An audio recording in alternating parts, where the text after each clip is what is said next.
The fire crackled low in the stone hearth, casting shadows that danced across the weathered walls of the Reed homestead. Outside, winter pressed against the windows with the kind of cold that made old bones ache and memories surface like ghosts. Marcus Reed sat in his chair, the same chair he had occupied for 35 years, and watched his grandson stare into the flames with the worry of youth etched across his face. Thomas was 15, all gangly limbs and uncertain shoulders, about to leave for the copper mines in Montana. The boy had come seeking advice, though he had not yet found the courage to ask for it. Marcus recognized that hesitation. He had worn it himself once, a lifetime ago. "Thomas," Marcus said, his voice roughened by 70 winters, "do you know what makes a man worthy?" The boy looked up, firelight catching in eyes that reminded Marcus too much of Sarah, too much of days when the world had been different. Thomas shook his head. Marcus lifted his hands from where they rested on his knees. The knuckles were swollen with age, the fingers bent in ways that spoke of decades at the forge. Scars ran across the palms like rivers on a map, each one a story, each one a choice made in fire and iron. "It is not strength," Marcus said, "though strength has its place. It is not the gun you carry or the fists you make." He paused, let the fire fill the silence. "It is knowing when to step forward, when to say enough, when to choose what is right over what is easy." Thomas waited. The boy had learned patience, at least. That was something. "I want to tell you about the year 1878, Marcus continued, "the year I learned that lesson, the year everything changed." His eyes drifted to the wall above the mantel where an old iron bar hung, bent and scarred. "That was the first piece I forged after your grandmother died. 1200 degrees Fahrenheit, 47 strikes. Each one had to land perfect, or the whole thing would crack." He looked back at Thomas. "Raising children is like that. One wrong choice and everything shatters." The old man settled deeper into his chair, and his voice took on the rhythm of remembering. "It started in December of 1878, the winter market, the coldest day I can recall. The present faded, the past opened like a door. Cold Creek, Wyoming territory, December 1878. The temperature had dropped to 15 below zero by mid-morning, and the wind came screaming down from the Bighorn Mountains with enough force to strip flesh from bone. The winter market sprawled across the frozen town square like something barely alive. 47 stalls huddled together against the cold, vendors stamping their feet and blowing into their hands and selling what little could be sold in a season when most sensible people stayed indoors. Marcus Reed stood beside his blacksmith's stall, watching the crowd with the careful attention of a man who had once worn a badge and learned to read trouble before it arrived. His hands were still black from the morning's work at the forge. Soot ground into the creases of his palms, and his breath came in white clouds that vanished into the bitter air. Beside him, Daniel pressed close, 10 years old and trying not to shiver in the coat that had once belonged to his mother. Sarah had been dead 18 months. The boy still looked for her sometimes, turned his head at certain sounds, reached for her in moments when he forgot she was gone. Marcus saw it and said nothing. There were no words for that kind of loss. There was only the slow, grinding work of learning to live with it. The girl appeared at Walsh's bread stall like she had been waiting for the right moment. She was maybe 11, thin as winter itself, wearing a dress that hung in tatters beneath a coat held together by hope and stubbornness. Marcus watched her eyes move across the stall, calculating, measuring risk against hunger. He recognized that look. He had seen it on outlaws, on desperate men, on soldiers who knew they were about to die. She moved fast. Her hand shot out and closed around a loaf of bread, pulled it against her chest in one smooth motion that spoke of practice. But Walsh was faster than she expected. The merchant spun, his face flushing red, and his hand dropped to the whip on his belt. "Thief!" Marcus was already moving. His boots hit the frozen ground hard enough to crack ice, and his coins slammed onto Walsh's counter with a sound like a gunshot. The copper pennies scattered and spun. "I will pay for it." Walsh blinked. The girl froze, bread clutched to her chest like it was made of gold instead of flour and water. Her eyes found Marcus, and in them he saw something older than any child should carry. Suspicion, calculation, the cold mathematics of survival. "Keep it," Marcus said to her. His voice was flat, stripped of emotion. It is paid for.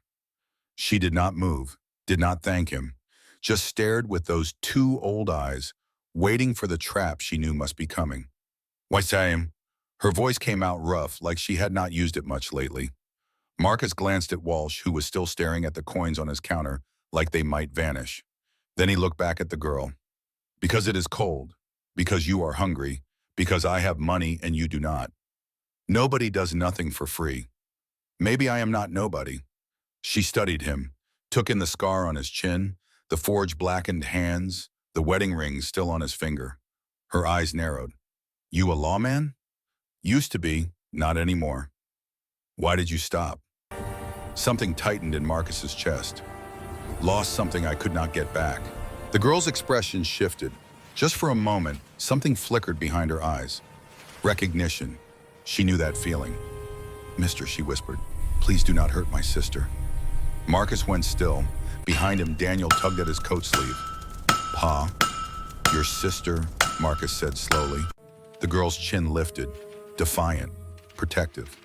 She is hiding. She is only 5. She has not done nothing wrong. Where are your folks? Dead.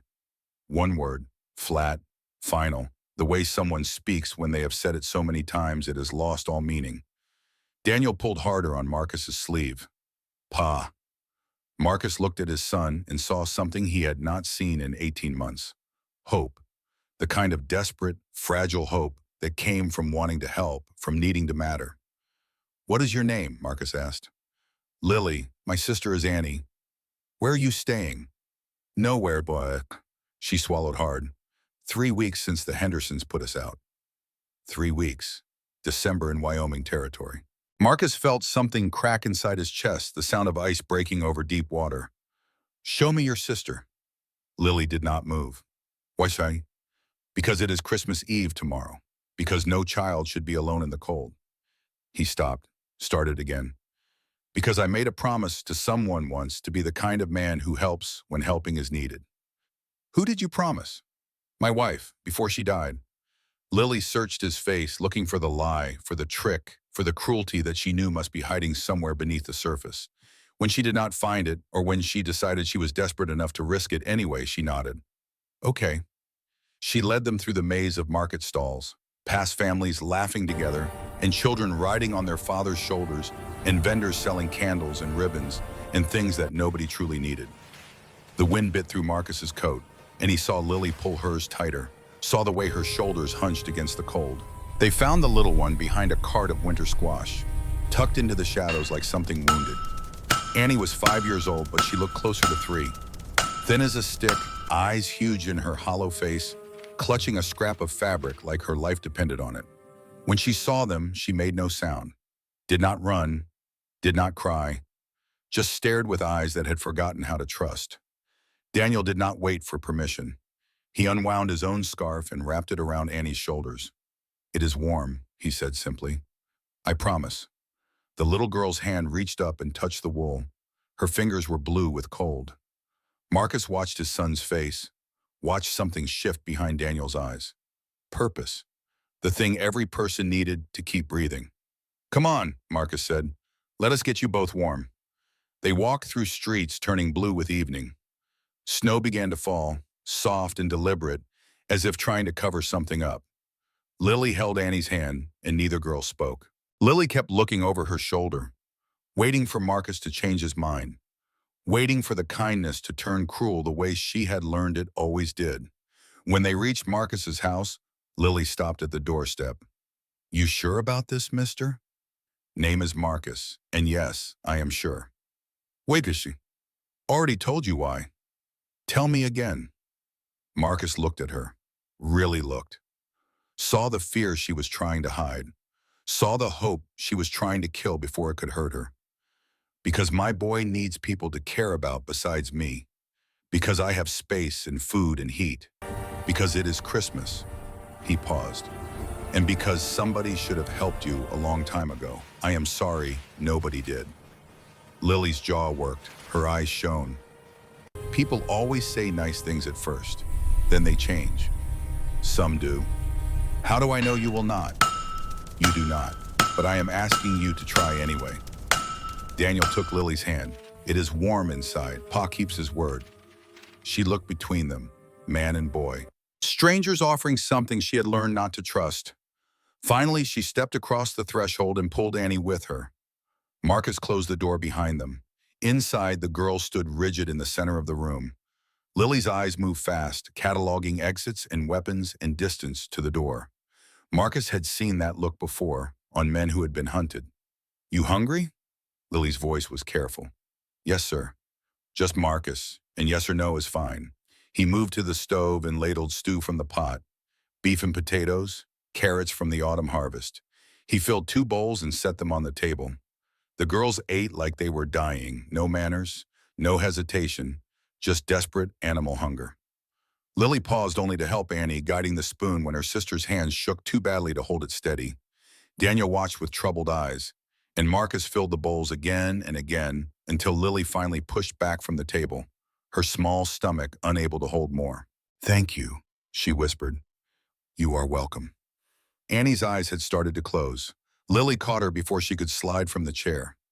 The older girl's protectiveness was fierce, absolute. She would kill for that little one, Marcus realized. Had probably already come close. "There is a bed," Marcus said. "You can both sleep there tonight." Lily's chin lifted. "Where will you sleep?" "I will manage." She studied him, searching for the leap, the trap, the price that she knew must exist. When she spoke, her voice dropped low. Deadly. "Mr. Marcus, if you are planning something bad, I will kill you. I do not care if you are bigger. I will wait until you are sleeping, and I will kill you. You understand?" The words should have been absurd, coming from an 11-year-old. They were not. "I understand," Marcus said quietly, "and I believe you would." "Good. But you will not have to. I swear it on my wife's grave." Lily held his eyes for a long moment. Then she nodded and led Annie to the bedroom.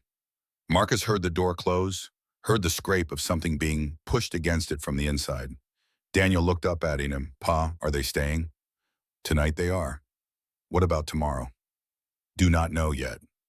I want them to stay forever. Ma would have wanted it. You know she would." Marcus closed his eyes. The boy was right.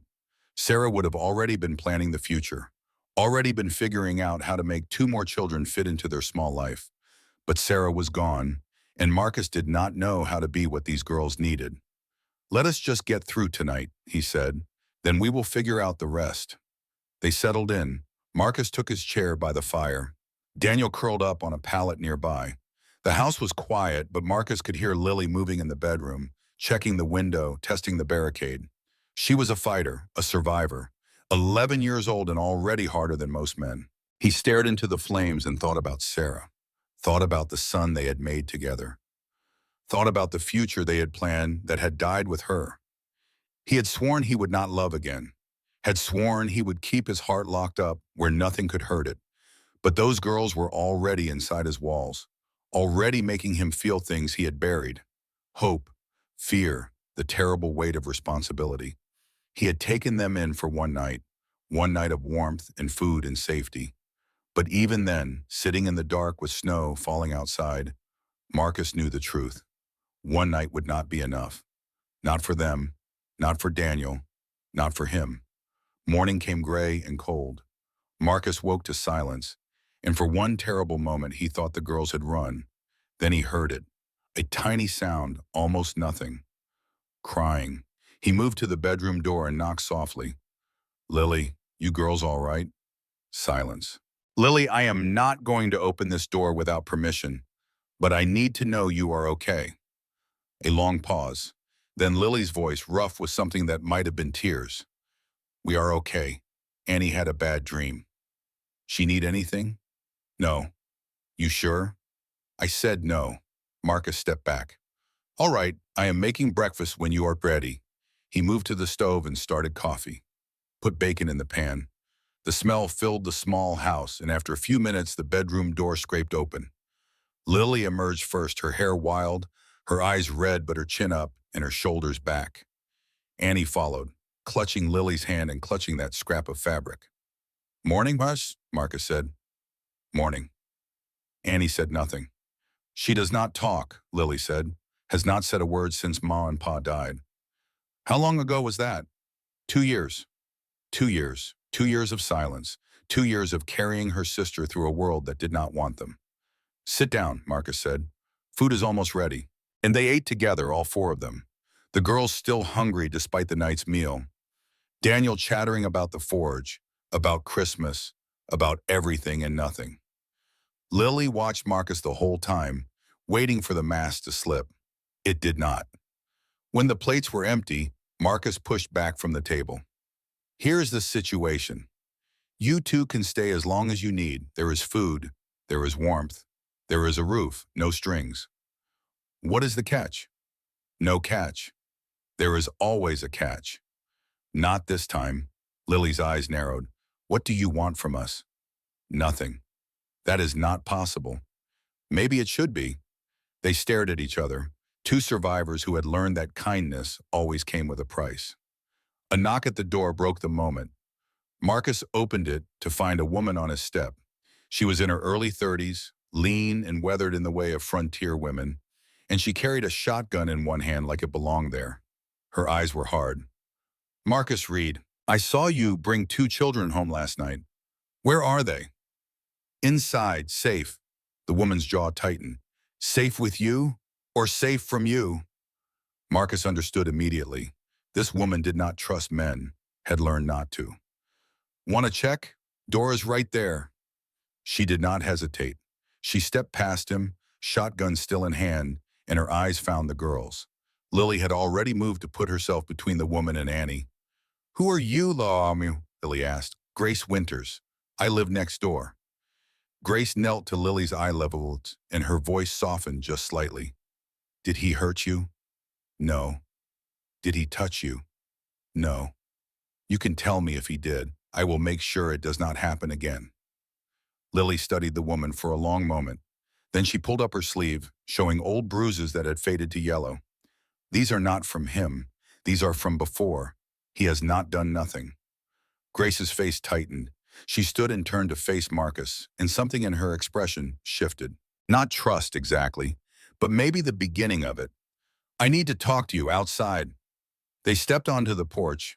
The wind had picked up again, and snow was starting to fall harder. Grace kept the shotgun pointed down but ready.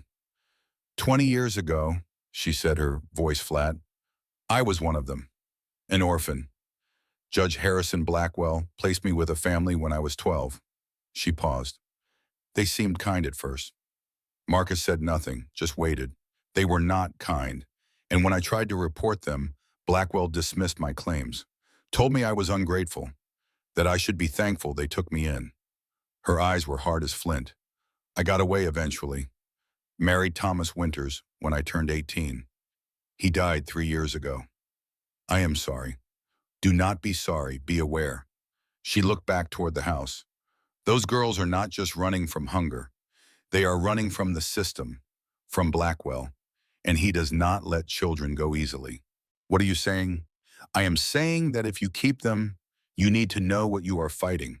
Blackwell has been running that placement system for 15 years. He gets paid for every child he places, $50 from the county, another 50 or more from the families. She lowered her voice. And he does not care where those children end up or what happens to them there. Marcus felt ice spread through his chest. The Hendersons. They are one of his best customers. Pay top dollar.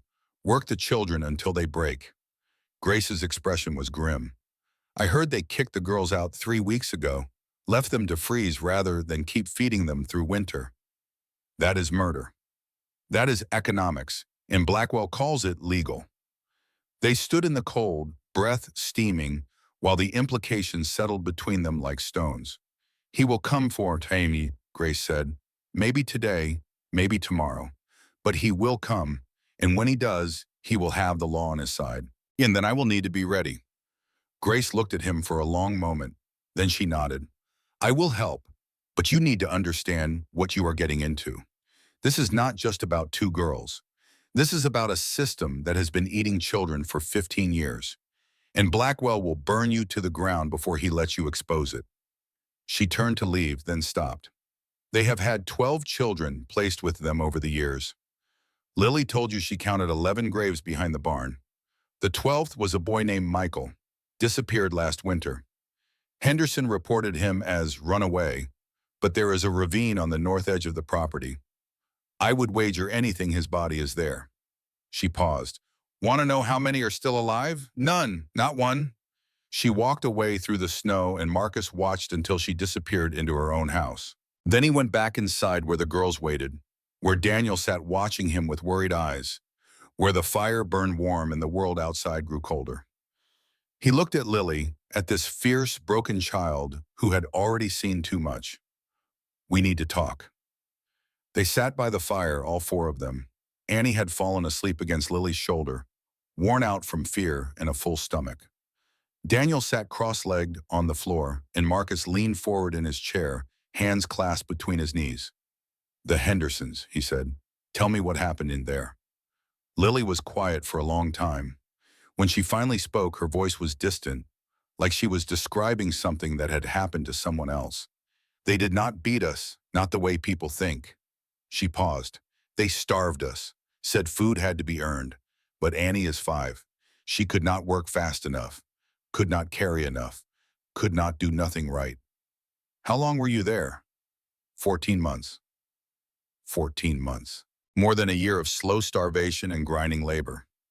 3 weeks ago, Lily continued, Mr. Henderson made Annie work outside in the snow. No shoes, just her bare feet. She got sick. Fever so high she could not stand. Lily's jaw tightened. He said if she died, at least he would not have to feed her anymore. So you ran. So we ran. How did you survive? Lily looked at him. You do what you have to. Steal food, hide during the day, keep moving at night, find places where people will not look. Marcus thought about the tactical way she had assessed his house, the way she had calculated exits and weapons. This child had been fighting a war. Lily, he said carefully, Mrs. Winters told me something about the other children who were placed at Henderson's ranch. I know. You know? There was a boy there when we first came. Michael, he was maybe 7, worked the north field. Her voice went flat. Found him one morning, just laying there. Mr. Henderson said he must have wandered off in the night, got lost, froze. But you do not think so. I think Michael tried to run and did not make it far enough. Daniel made a small sound. Marcus looked at his son and saw horror dawning in eyes too young to understand how cruel the world could be. How many others? Marcus asked. Lily met his gaze. Markers behind the barn, small ones, no names. I counted 11. 11 dead children. 11 small graves hidden on a ranch while Judge Blackwell kept collecting his fees and placing more children into the same hell. Marcus stood, walked to the window, looked out at the snow falling on his small piece of Wyoming territory. He thought about Sarah, about the promise he had made to be a better man. Thought about Daniel, about the world he was leaving his son. Thought about 2 girls who had survived through sheer stubbornness and the grace of God. He turned back to face them. You are staying, both of you, as long as you need. Blackwell will come, Lily said. Let him come. He has the law. Then we will find a way around the law. Daniel stood up. Pa, what are we going to do? Marcus looked at his son, at this boy who had lost his mother and was desperate for something to fight for, something to matter. We are going to make sure this never happens to another child, ever again. Sunday morning came with church bells and judgment. Marcus dressed the children in their cleanest clothes. Lily wore an old dress of Sarah's that Marcus had found in the trunk. It was too big, but Grace had helped alter it the day before. Annie wore something similar, and both girls looked almost like normal children, instead of refugees from a war nobody wanted to acknowledge. They walked to the Coal Creek Community Church as a group, Marcus and Daniel, Lily and Annie, Grace joining them at her door, falling into step beside them without a word. It was a statement, Marcus knew. Grace Winters standing with them meant something in this town. It meant she had chosen a side. The congregation was already gathering when they arrived. Families in their Sunday best, children scrubbed clean, everyone putting on the face they wanted God to see. Marcus felt the eyes turn toward them as they walked through the door, felt the whispers start like wind through dry grass. That is the Winters widow with Marcus Reed. Not even 2 years since Sarah passed, and he is already. Where did those girls come from? Playing house mighty quick, are they not? They took seats near the back. Reverend Miller stood at the pulpit, his Bible open, his expression carefully neutral. He had been preaching in Coal Creek for 20 years. He knew how to read a congregation. The service began with a hymn, and Marcus listened to the voices around him rise in song that spoke of grace and mercy and love for all God's children. He wondered how many of them truly believed what they were singing. Reverend Miller's sermon was about charity, about kindness to strangers, about the spirit of Christmas. Marcus watched the Reverend's mouth move and heard almost nothing. His attention was fixed on Margaret Walsh in the third pew, the merchant's wife who ran the general store and knew everyone's business and made sure everyone else knew it too. After the service, she cornered them in the churchyard. "Mr. Reed," her smile did not reach her eyes. "Might I have a word?" "Ma'am?" "Those girls." She looked at Lily and Annie like they were stray dogs. "Where exactly did they come from?" "They needed help. There are proper channels for that. The county orphanage. Judge Blackwell handles all placements." "I am aware." "Then why did you not contact him?" "Because I do not trust him." The words fell into the cold air like stones into still water. People nearby stopped talking. Heads turned. Margaret's eyebrows rose. "That is a serious accusation against a judge, Mr. Reed." "It is an observation, not an accusation. Judge Blackwell will want to know about this." "Good. Tell him I will be at home." Margaret smiled, sharp and cold. "I certainly will." She walked away, her skirts swishing against the frozen ground, and Marcus knew he had just declared war. Grace touched his arm. "That woman is dangerous." "I know. She has connections. Her husband supplies half the ranches in the territory. Then word will travel fast." They walked home in silence. The children sensed the tension. Even Daniel, usually so full of talk, kept quiet. When they reached the house, Lily pulled Marcus aside. "He is coming, is he not?" "The judge." "Yes." "What will you do?" "Whatever I have to." That night, Marcus sat alone by the fire after everyone else had gone to bed. He cleaned his rifle, checked his ammunition, made sure the doors were locked and the windows secure. He was preparing for a siege, and he knew it. He thought about Sarah. Wondered what she would say if she could see him now. Would she approve? Would she tell him he was being foolish? Would she stand beside him the way Grace had, silent and stubborn, and refusing to back down? He would never know. Sarah was gone, and he was alone with his choices. The knock came Monday morning, just after 9. Marcus was at the forge working iron when he heard the carriage pull up outside. He set down his hammer and walked to the door. Judge Harrison Blackwell stood on his property like he owned it. He was a big man, over 6 feet tall, wearing a suit that cost more than most families made in a year. His walking stick had a silver top that caught the morning light, and his eyes were cold and calculating. Behind him stood Deputy Cole Mitchell, young and uncomfortable, and Henderson, the rancher, looking furious. "Mr. Reed," Blackwell's voice was smooth, "I believe you have something that belongs to Mr. Henderson." Marcus stepped outside, closing the forge door behind him. "I have 2 children staying with me. They do not belong to anyone." Blackwell smiled, not friendly, amused. "Noble sentiments, but the law says otherwise." He pulled papers from his coat. "These are legal guardianship documents. Lily and Annie Colomellins are under the care of Mr. Henderson by order of my court." Marcus did not look at the papers. Papers can say anything, does not make it right. Henderson pushed forward. "Those brats ran away. Stole food. They owe me $85. Marcus turned his gaze on the rancher. "You made a 5-year-old work in the snow without shoes. She nearly died from fever. Discipline, teaching them the value of work. You call it discipline, I call it murder." Blackwell held up a hand. "Gentlemen, this is not productive." He looked at Marcus with those cold eyes. "Mr. Reed, I understand your intentions are good, but you do not understand how the system works. These children are orphans. Nobody wants them. I find homes for them. Yes, they work hard. Yes, their lives are not easy, but they have shelter. They have food. They have opportunity.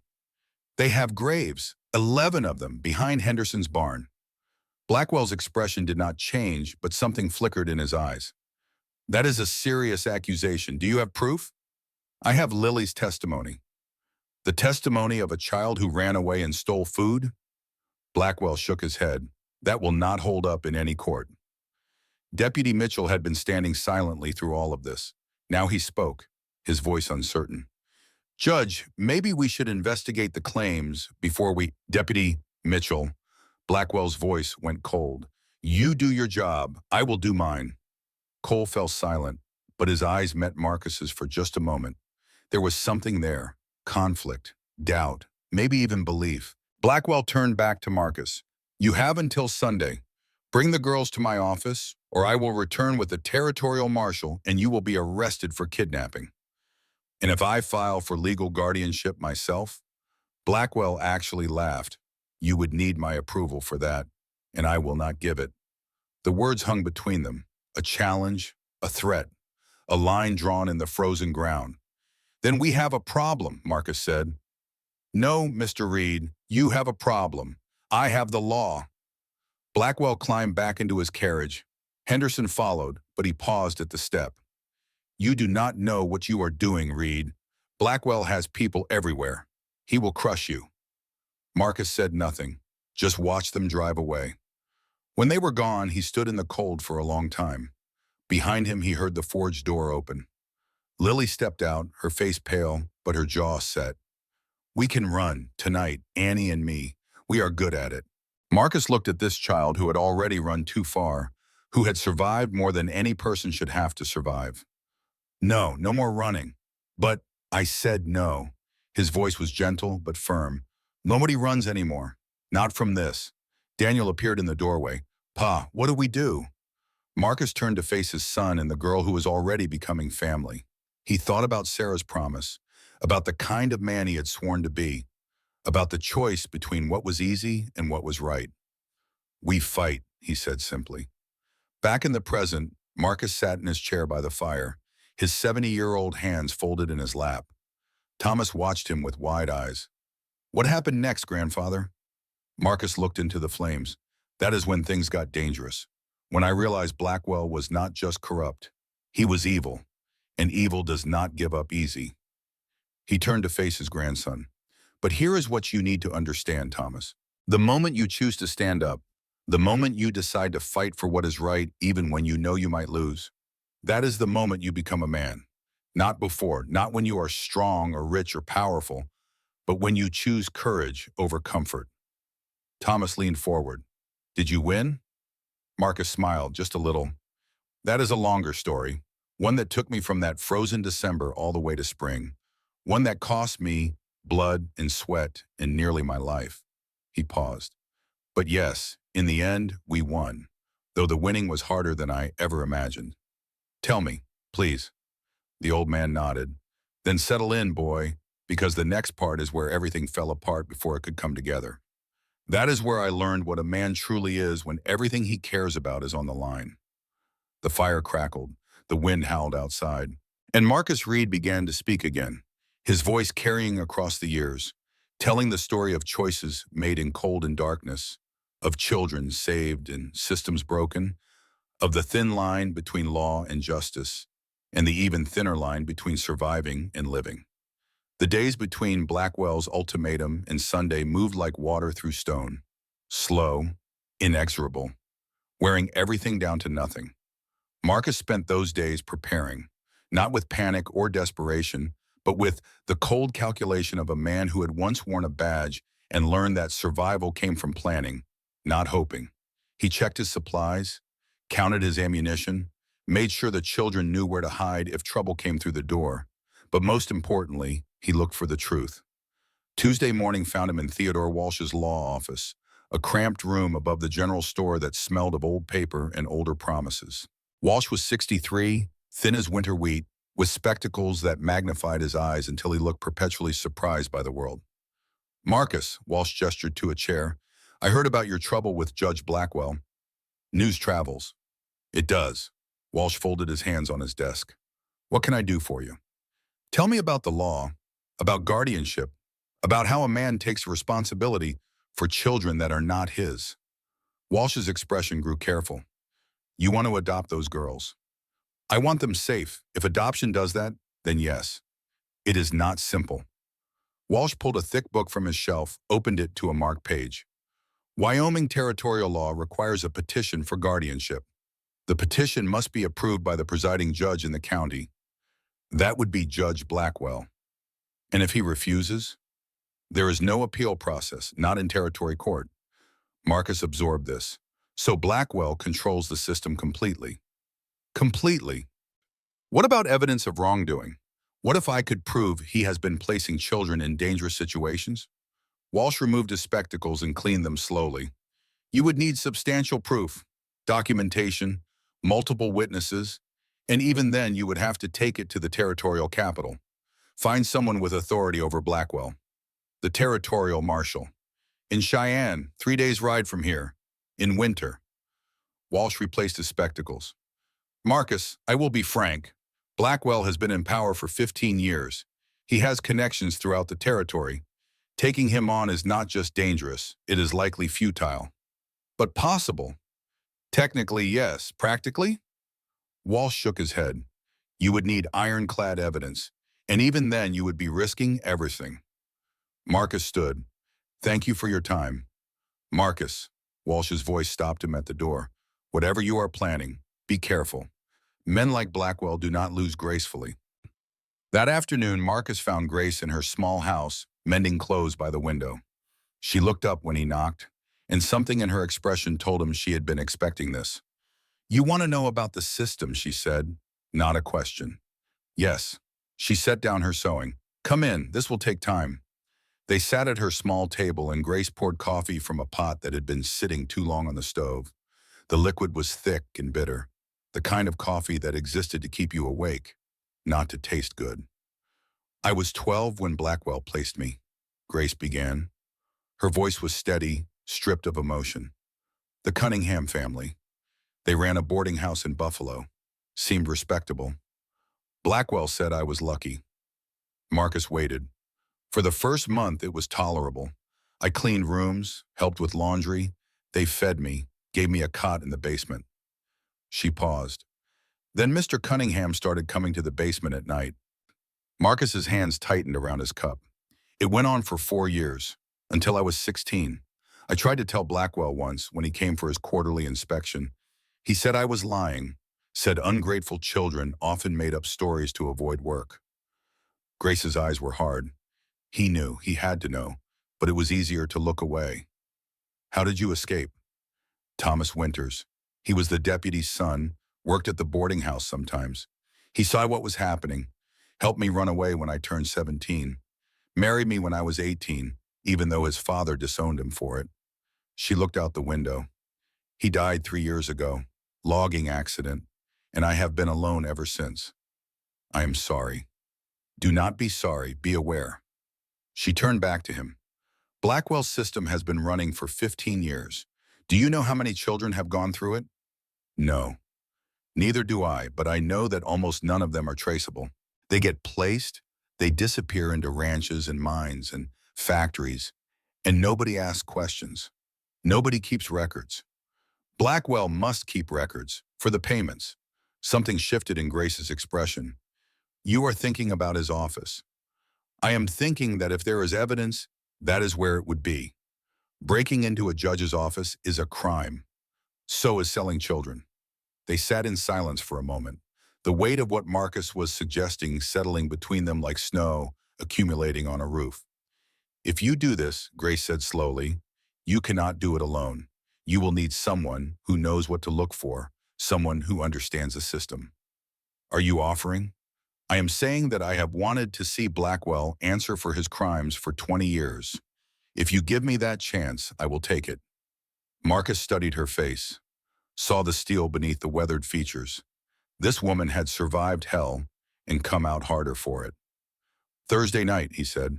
After dark, the courthouse will be empty. I will be ready. That evening, Marcus found Deputy Cole Mitchell at the small office behind the sheriff's building. Cole was young, maybe 28, with honest eyes and the kind of earnest face that made people trust him. He looked up when Marcus entered, and something guilty flickered across his expression. Mr. Reed, I was wondering if you would come by. Were you? Cole stood, gestured to a chair. Look, about what happened with Judge Blackwell, I want you to know I do not agree with everything he does. But you follow his orders. I am a deputy. Following orders is my job. Marcus sat. Even when the orders are wrong? Cole's jaw tightened. It is not that simple. It never is. Marcus leaned forward. Tell me about Blackwell. How long have you worked with him? 10 years, since I was 18. You ever question his placement decisions? Cole was quiet for a long moment. When he spoke, his voice was low. Sometimes, there have been situations that seemed wrong. Children placed with families that did not seem suitable. But Blackwell always had explanations, always had legal justifications. What about the Henderson Ranch?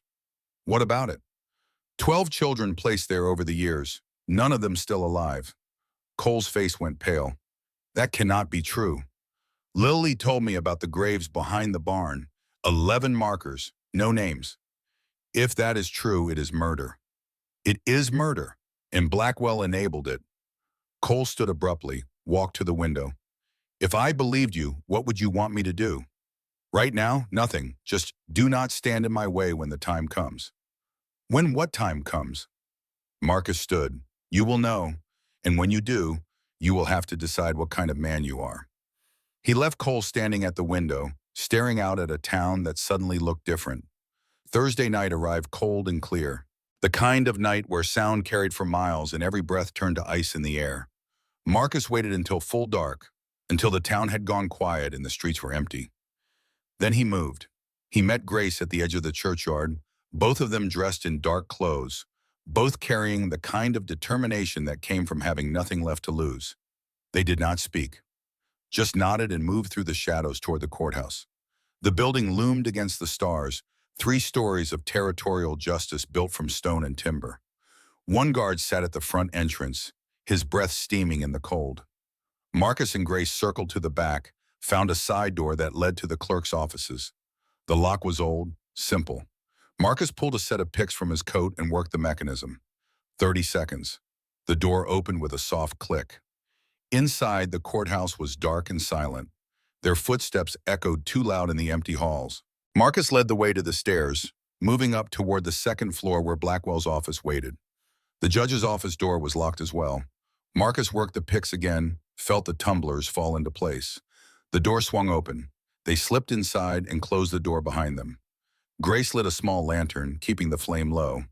The office was large, ornate, a desk that cost more than most families earned in a year, filing cabinets lining the walls, a portrait of Blackwell himself hanging above the fireplace, his painted eyes seeming to watch them.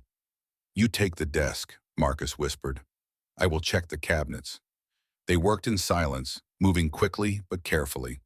Marcus found correspondence, legal documents, mundane records. Nothing incriminating, nothing that proved what they knew in their bones to be true. Then Grace made a soft sound. Marcus, look at this. She had found a ledger in the bottom drawer of Blackwell's desk. Large, leather-bound, filled with columns of numbers and names. Marcus moved to her side, held the lantern closer. The first page was dated 1863, 15 years ago.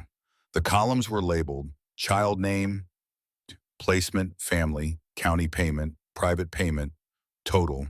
Page after page of children, hundreds of them, each one with amounts listed beside their names. $50 from the county, another 50, sometimes 100, from the families. My God, Grace whispered. He kept records of everything. Marcus turned pages, scanning names and numbers. Then he found something that made his blood freeze. Small crosses, marked in ink beside some of the names. Not many, but enough. What do the crosses mean? Grace asked. Marcus counted them. 37. 37 what? He looked at her. 37 dead children. The words hung in the cold air of the office. Grace's hand went to her mouth. Marcus kept turning pages, found more ledgers in the drawer, more names, more crosses. And then, near the back of the third ledger, a name that struck him like a fist. Rebecca Cole, age 14, placed with Morrison family, 1863. And beside her name, a cross, but also a note. Escaped 1867, died during childbirth while fleeing. Female infant survived. Placed Henderson Ranch, 1868, as orphan. Real name, Lily. Troublesome bloodline. Lily's mother, Marcus said quietly, Rebecca Cole. She was in the system. She tried to escape in 1807 and died giving birth to Lily while fleeing. Grace leaned closer, reading. Infant placed Henderson Ranch, 1868. So Lily was raised there from infancy. The Hendersons must have had other children too. Marcus turned more pages, found another entry. Here, Thomas and Rebecca Morrison, placed 1871, died 1876. He looked up. Lily's adopted parents. They raised her alongside their own daughter. Annie, Grace whispered. Annie must be the Morrisons' biological daughter. That's why Lily calls them Ma and Pa. They were the only parents she ever knew. And when the Morrisons died in 1876, Blackwell placed both girls with Henderson. Biological sisters or not, Lily has been protecting Annie for 2 years. Grace's jaw tightened. Troublesome bloodline. He punished Lily for being Rebecca's daughter, placed her with the worst families, even though she never knew her real mother. Marcus felt rage building in his chest, hot and dangerous, but he forced it down.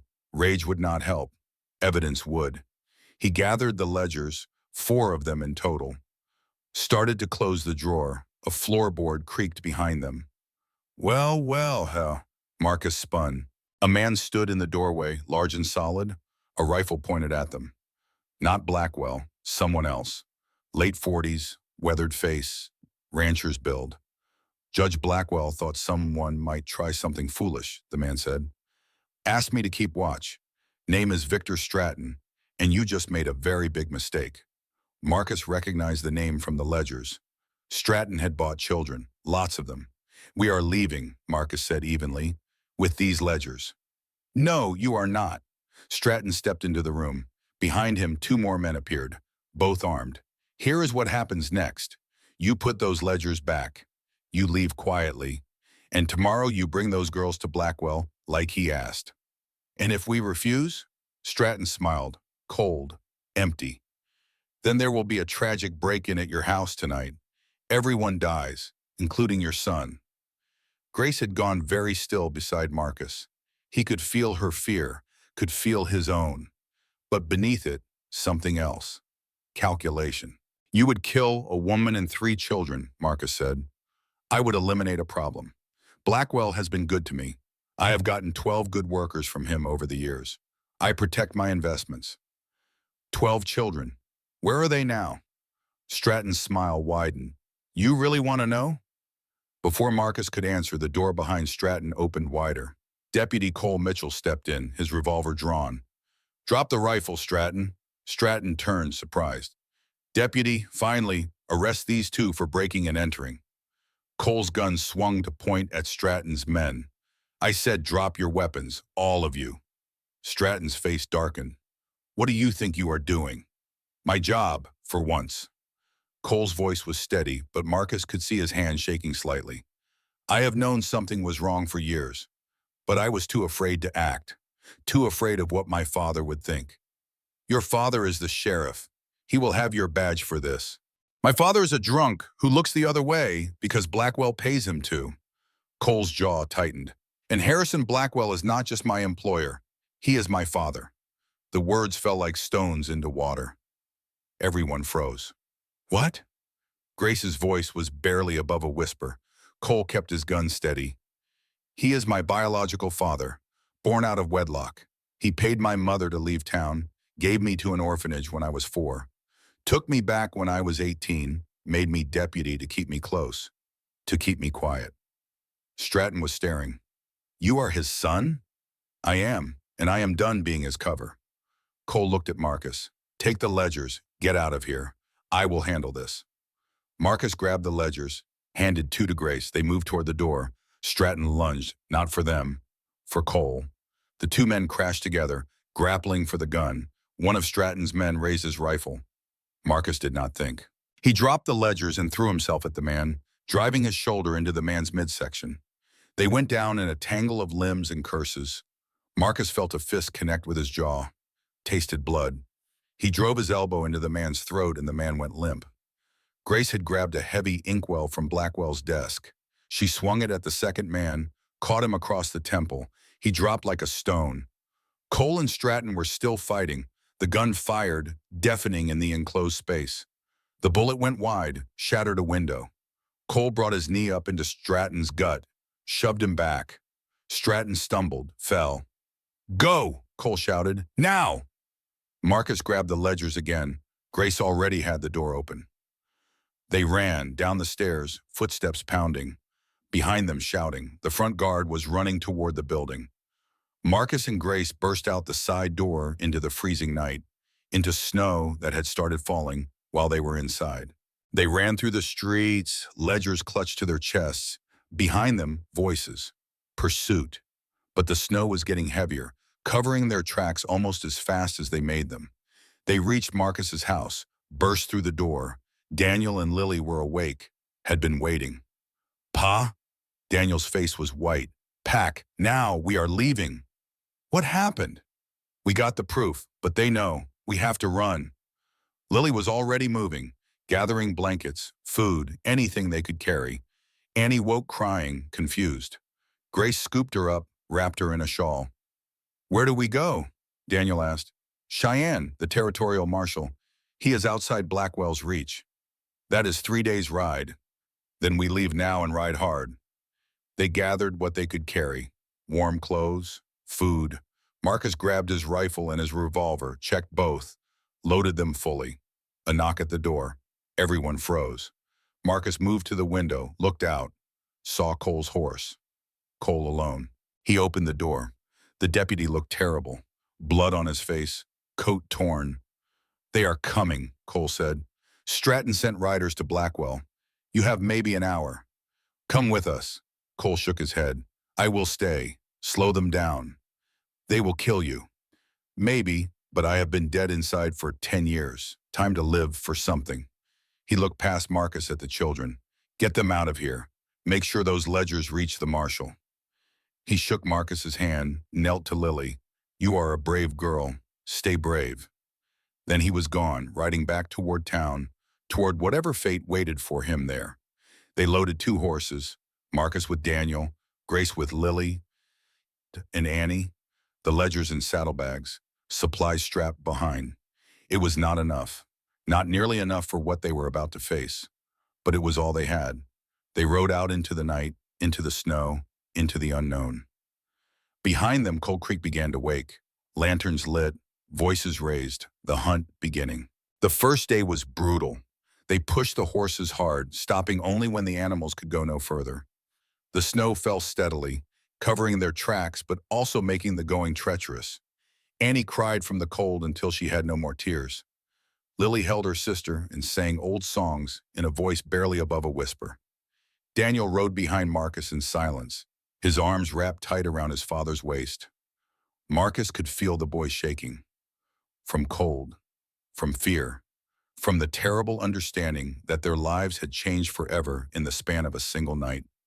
They made camp that evening in a shallow ravine, built a fire small enough to give heat without giving away their position, ate dried meat and hard biscuit, drank melted snow.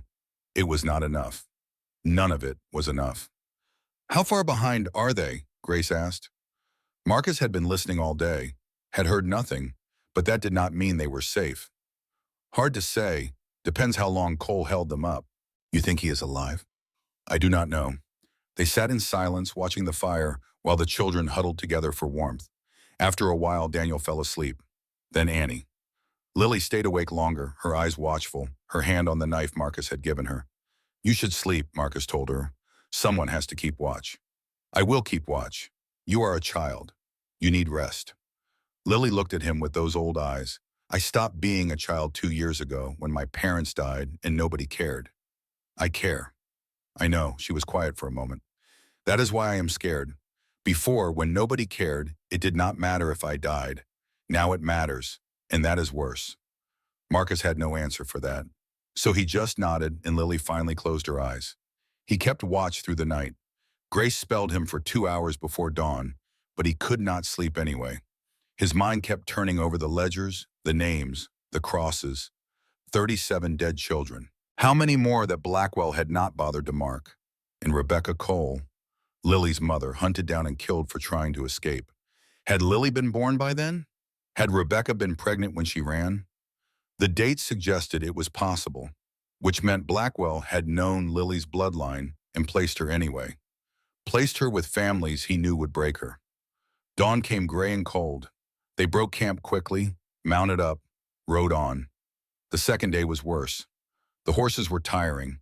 Annie had developed a cough that rattled in her chest. Daniel had gone quiet in the way that meant he was beyond tired, beyond scared, beyond everything but the simple mechanical act of holding on. And Marcus heard them. Late in the afternoon when the light was starting to fail, riders, behind them, maybe a mile back, maybe less. How many? Grace asked. Marcus listened.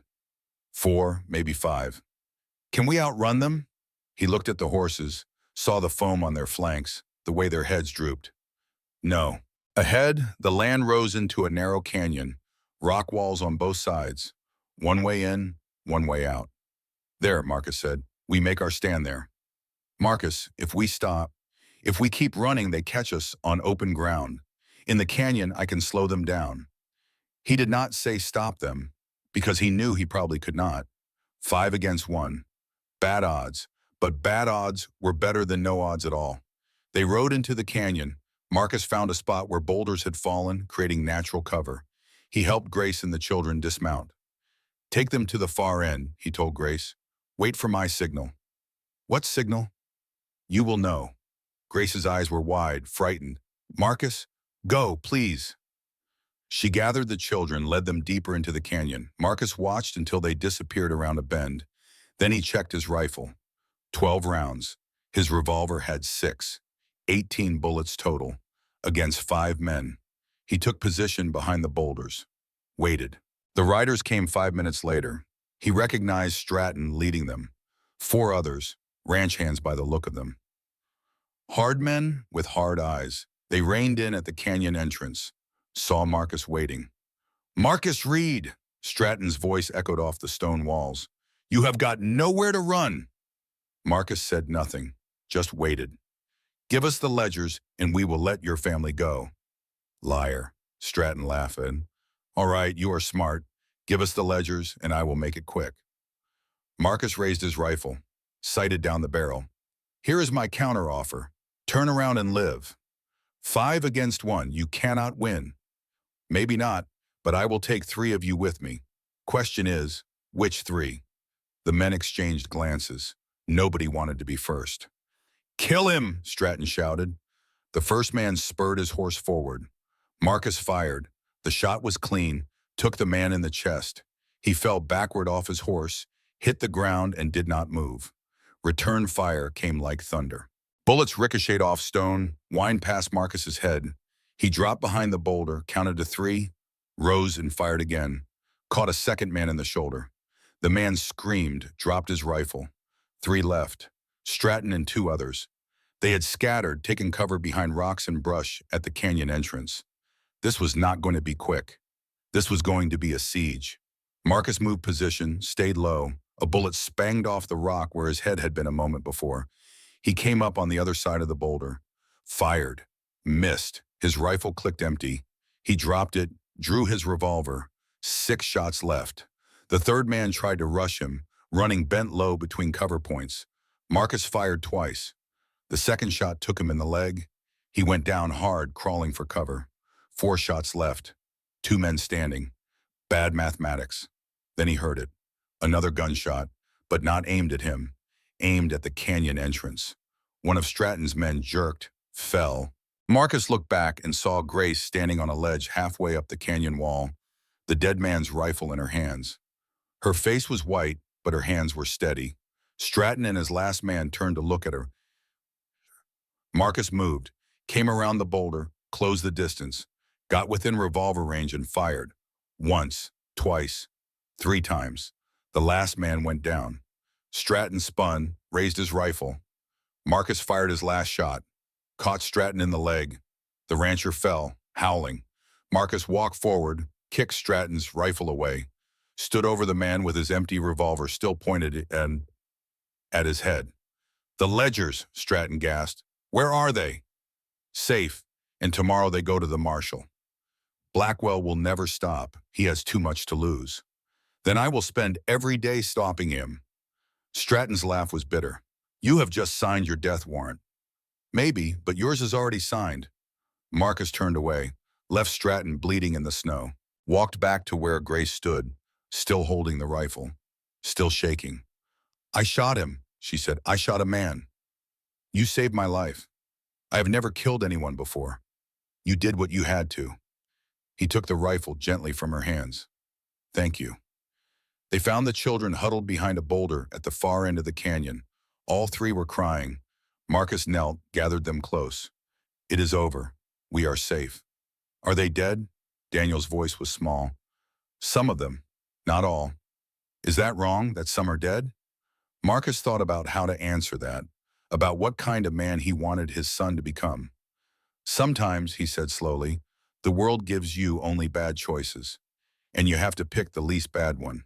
Yes, men died, but we lived. Your sisters lived. That is what matters. They rode on through the night, leaving the canyon and the bodies behind. Stratton would live or die depending on whether his remaining men helped him. Marcus did not know which he hoped for. Dawn of the third day found them on the outskirts of Cheyenne. It was a real town, bigger than Coal Creek, with streets and shops and the solid promise of civilization. The territorial marshal's office stood in the center, a two-story building with a flag flying above it. They dismounted in front of the building. Marcus lifted Annie down, helped Lily. Daniel slid off on his own, his legs barely holding him up. The door opened and a man stepped out. Late 50s, gray beard, star on his chest, Marshal Thomas Blackwood. Can I help you folks? Marcus pulled the ledgers from his saddlebag, held them out. My name is Marcus Reed. I have evidence of child trafficking, corruption, and murder, and I need your help to stop it. The marshal took the ledgers, opened the first one. His eyes widened as he scanned the pages. How many? He asked quietly. 37 marked dead, probably more that were not marked. Blackwood looked at the children. At Lily and Annie, rail-thin and exhausted. At Daniel, protective and scared. Then back at Marcus. Come inside, all of you. Let us see what we have here. They followed him into the warmth and safety of the law. The real law. The law that existed to protect instead of exploit. And for the first time in 3 days, Marcus let himself believe that maybe, just maybe, they had won. Back in the present, Marcus Reed looked at his grandson across the dying fire. That was the moment, he said softly. When we walked into that marshal's office, that was when I knew we had done it. We had beaten Blackwell. We had saved those girls. We had won. Thomas leaned forward. But what happened after? What happened to Blackwell? To Cole? To all of it? Marcus smiled, tired, satisfied. That boy is the final part of the story, the reckoning, when justice finally came to Coal Creek, and when I learned what it truly means to build something good from ashes.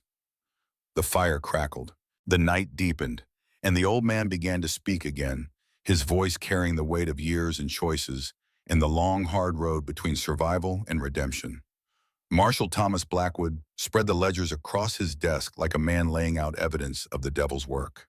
The late afternoon sun slanted through the windows of his office, illuminating columns of names and numbers and small, damning crosses. He turned pages slowly, methodically, his weathered face growing harder with each revelation.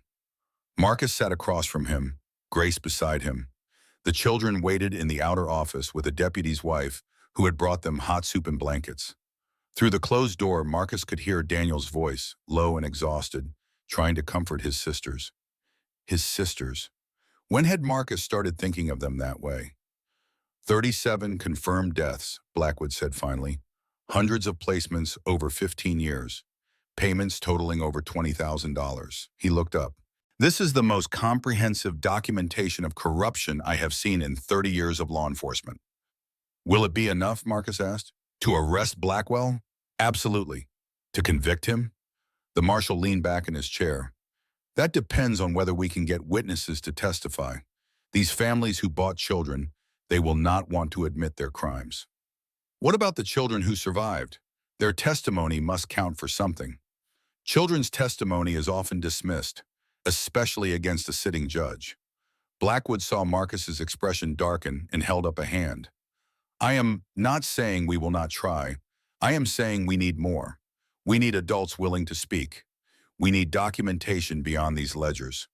Grace spoke for the first time. I will testify. I was in the system. I know what it does. That was 20 years ago, ma'am. Blackwell will argue times have changed, procedures have improved. Then what do we need? Blackwood closed the ledgers. We need someone from inside. Someone who worked with Blackwell and can confirm these records are authentic. Someone whose testimony cannot be dismissed. Marcus thought of Cole, of the young deputy who had betrayed his own father to help them escape, who had stayed behind to slow the pursuit. Deputy Cole Mitchell, Marcus said. He is Blackwell's son, and he turned against him. The marshal's eyebrows rose. Blackwell has a son? Born out of wedlock, Cole told us himself. Blackwell made him deputy to keep him close, to keep him quiet. If he testifies against his own father, that would be powerful. Blackwood stood. But first we need to find him, and we need to move fast. Blackwell will know you are here by now. He will be taking steps to protect himself. The marshal was right.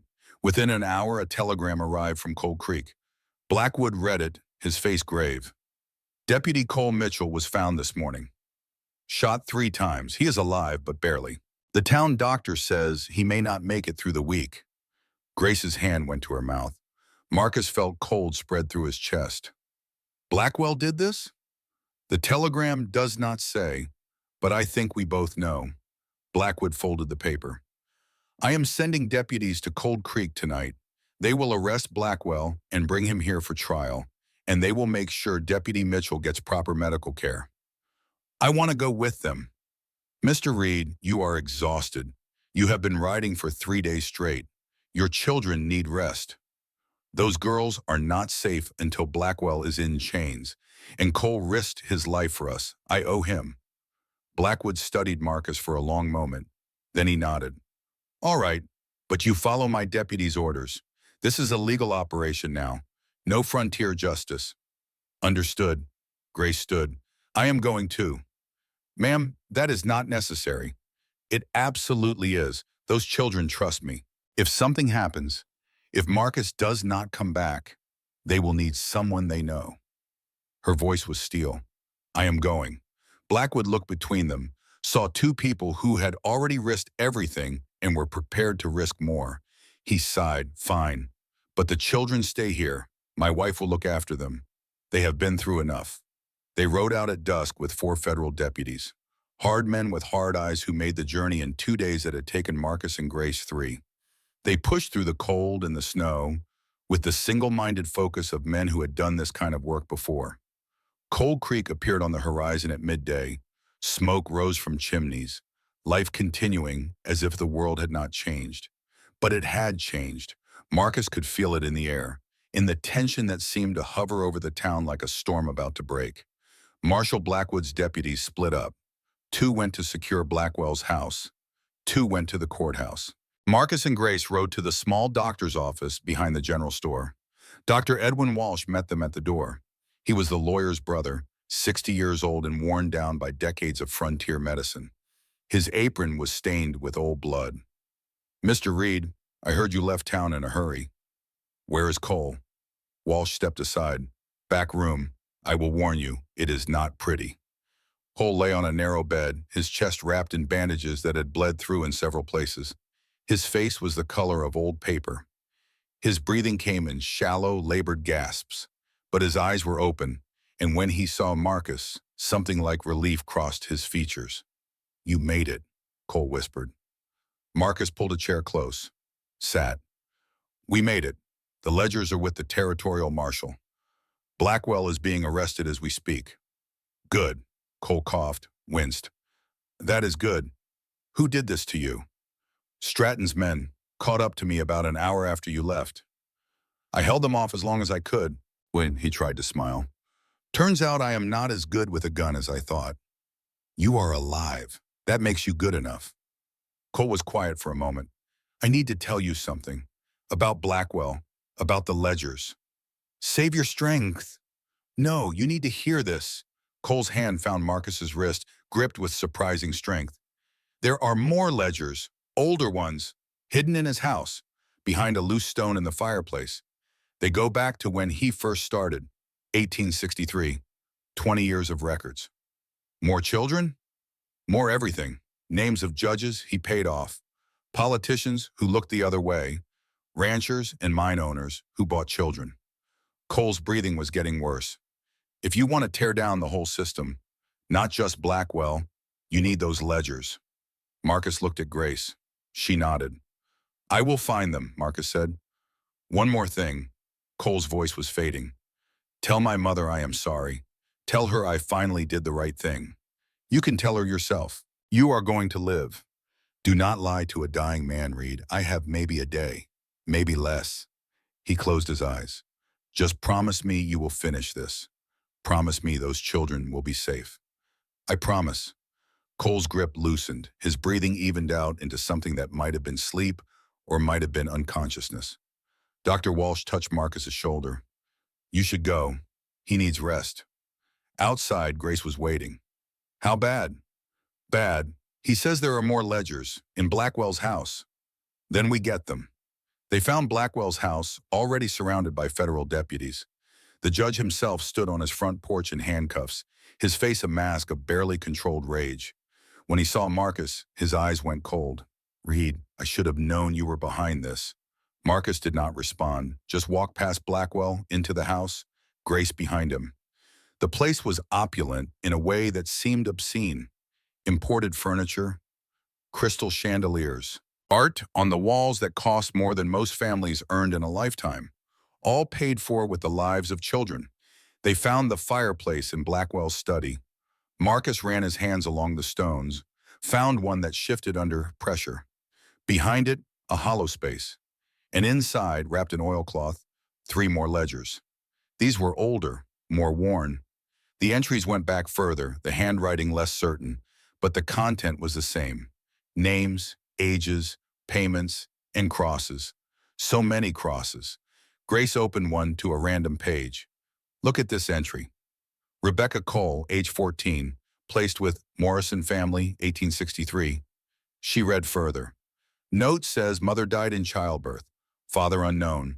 Difficult child, prone to running away. That would make Rebecca 16 when Lily was born, Marcus said. She must have gotten pregnant while trying to escape, had the baby on the run. And Blackwell knew. He knew Rebecca's history, and he still placed her daughters in the system that killed her. Marcus felt his hands shake with rage. He forced it down. Rage would not help. Evidence would. They took the ledgers, brought them outside where the federal deputies were loading Blackwell into a wagon. The judge saw the books and something flickered across his face. Fear. Real fear. Those are private property, Blackwell said. These are evidence of 20 years of corruption and murder, Marcus replied. And they are going to hang you. One of the deputies, a grizzled man named Carson, took the ledgers. We will add these to the others. Marshal Blackwood will want to see them. The wagon pulled away, Blackwell inside, headed for Cheyenne and Justice. Marcus watched it go and felt something unclench in his chest. It was not over. Not yet. But it was close. The trial took place in Cheyenne 3 weeks later. The courtroom was packed. Every seat filled with people who had heard rumors, who had lost children to the system, who wanted to see if justice was real or just another word for power. Marcus sat in the front row with Grace and the children. Lily wore a new dress, simple but clean. Annie sat between them, holding Grace's hand on one side and Lily's on the other. Daniel was on Marcus's right, trying to sit tall and brave, even though his hands were shaking. The territorial judge was Samuel Harrington, a stern man in his 70s who had presided over the territory's highest court for 30 years. He looked at Blackwell in the defendant's chair with an expression that might have been carved from granite.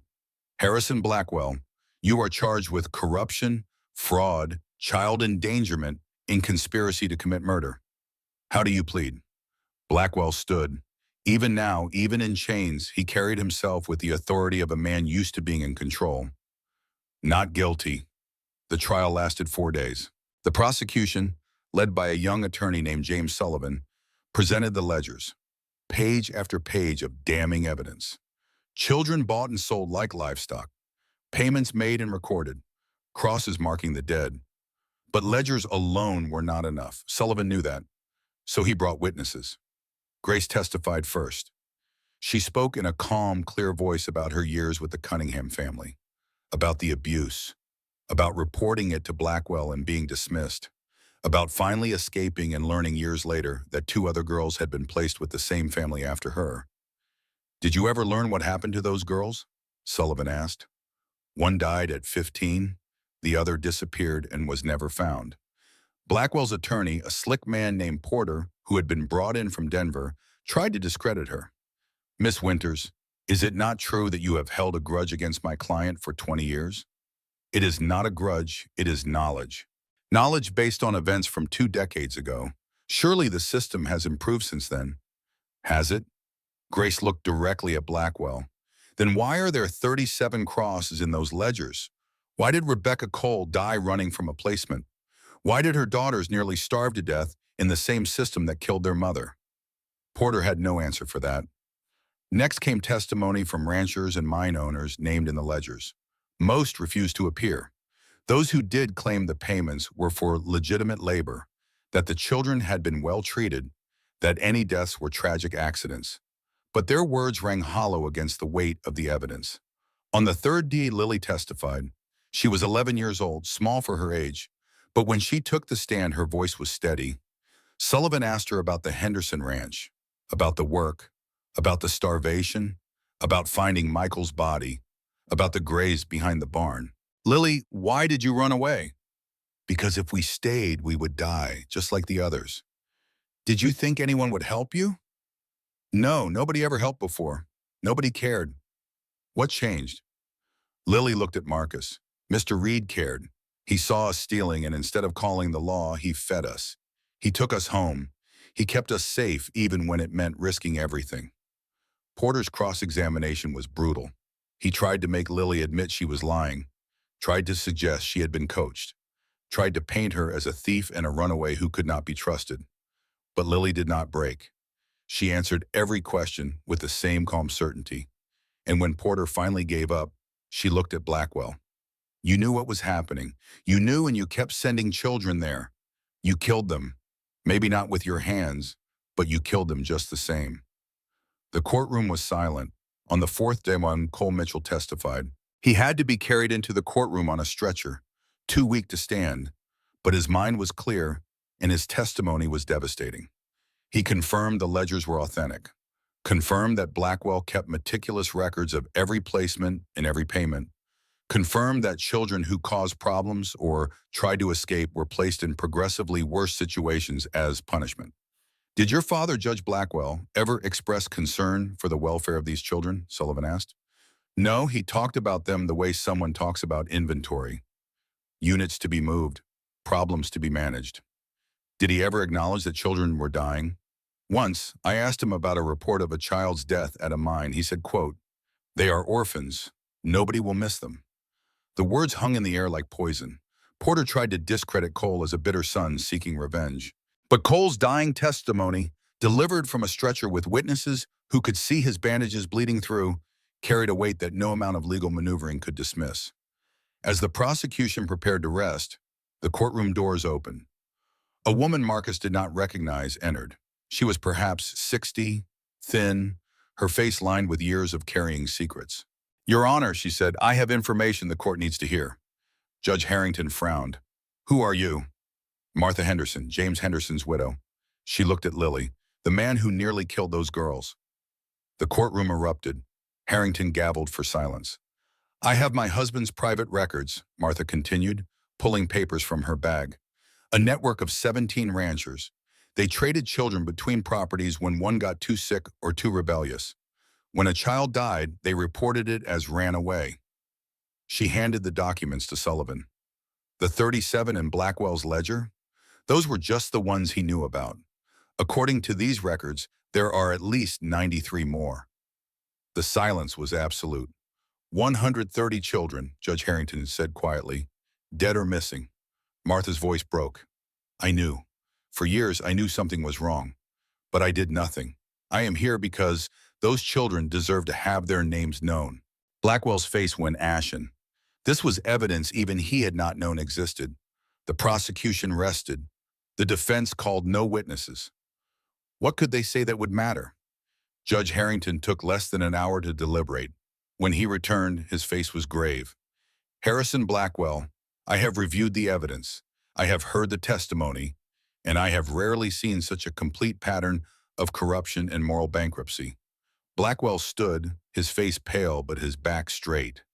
On the charge of corruption, guilty. On the charge of fraud, guilty. On the charge of child endangerment, guilty. On 37 counts of criminally negligent homicide, guilty. The courtroom erupted.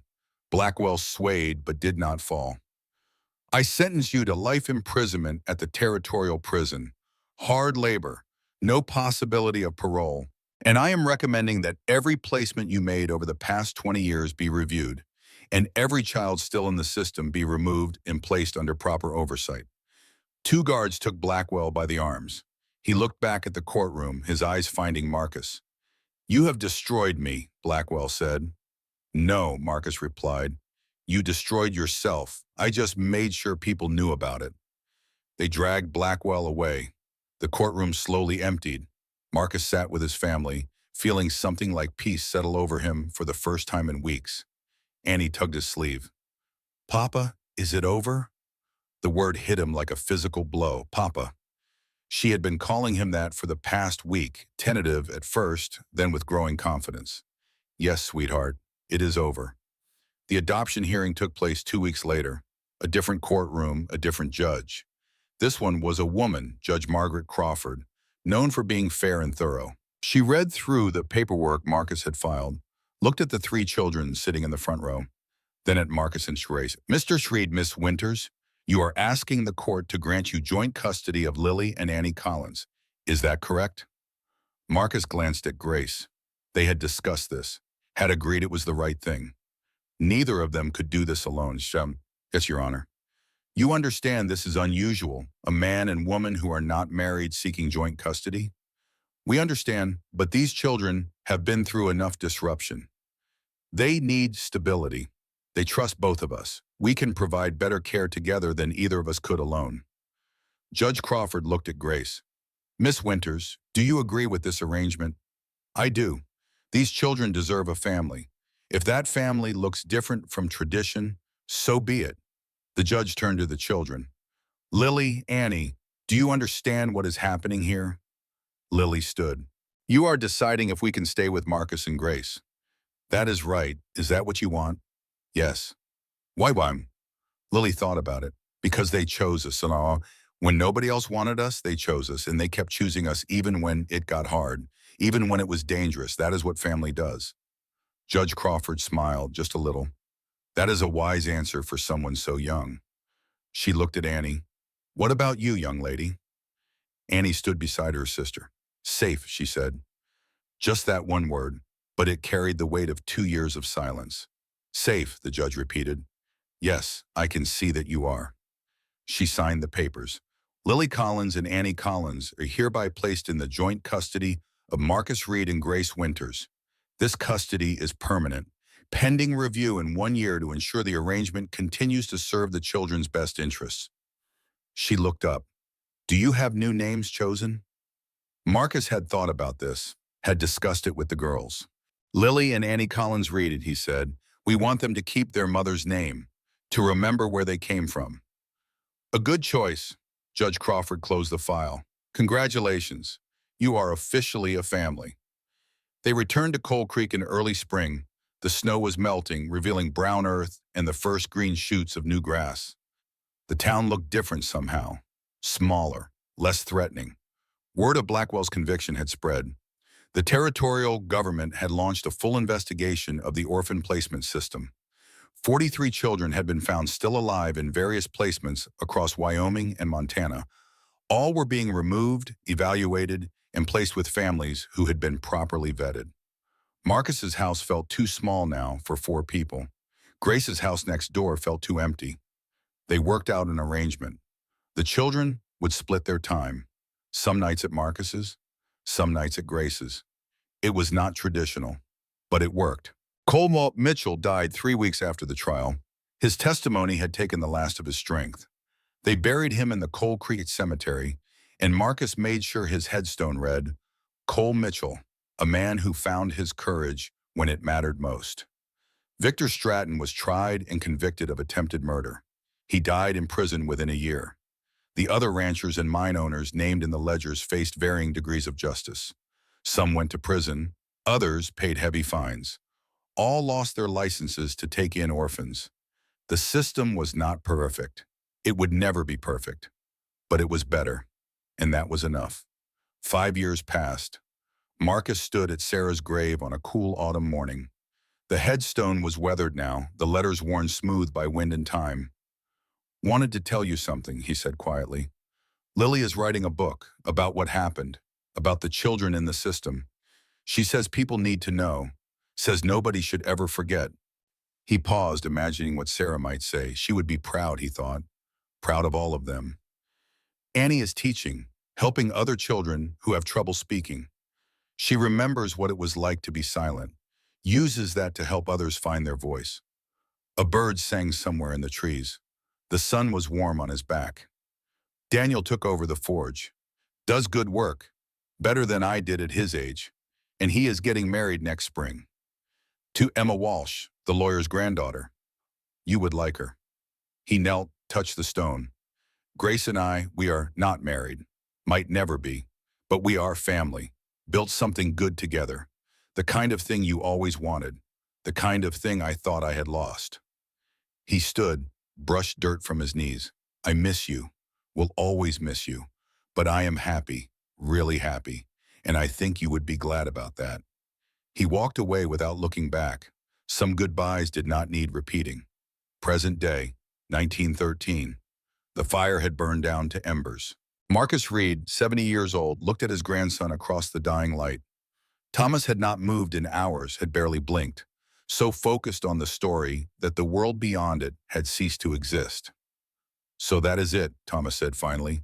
That is how you saved those girls. That is how we saved each other, Marcus corrected. I gave them a home.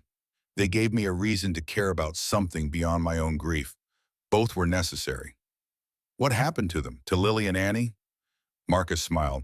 Lily grew up and became a journalist, wrote that book I mentioned, became a voice for children across the country. She has helped change laws in 6 states. Annie married a teacher and opened a school for children with special needs. She has 3 children of her own now, all of them loud and happy and whole. Daniel and Emma have 4 children. One of them is your mother. Thomas blinked. My grandmother Grace is the same Grace from the story? The very same. She died 2 years ago. Peacefully, surrounded by family. The boy sat back, processing this. So the 2 girls you saved were my great aunts. That is right. And you never married Grace? Never saw the need. We built a family without a wedding. Raised those children together.